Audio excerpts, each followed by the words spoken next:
Lance Armstrong, Greg LeMond, two Americans who have won the Tour de France. So, hey, but Lance Armstrong didn't win the Tour because he got busted for taking PEDs.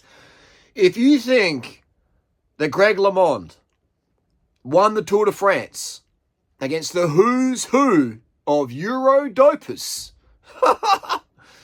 then my friends, look at the data. All right, look at Greg LeMond's last time trial with Greg Indurain and how close they were at the end of the Tour de France. All right, if you think that's possible as a natural, then you probably ride a Sabella disc brake aero bike and think it's faster. Anyway, that's just the deal.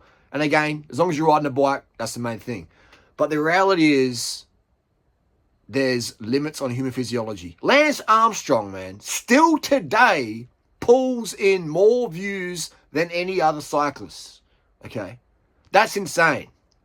Lance Armstrong, all right? It's been, how many years since Tour de France? He's been like 14 years, 15 years ago. His last at Tour de France. Isn't that crazy? 2010, wasn't it? 14 years ago.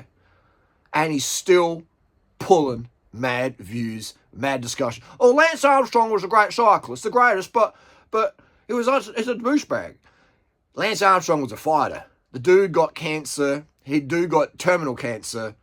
Ditched by his team. Ditched by his biological dad. Right, had it tough. Right, raised by a hardcore single mum in Texas, which hates cyclists.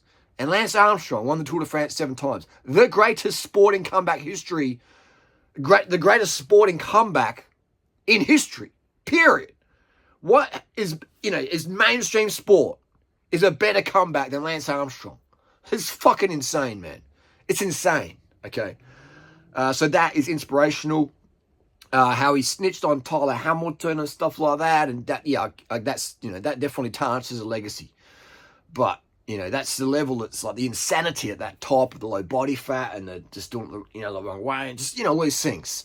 But we gotta nothing's perfect. All right, Lance Armstrong. You still watch it, the panache, the aggression he had on the bike. The rivalry of Jan Ulrich, and they're now reaching out to Jan Ulrich post cycling fame. Lance didn't have to do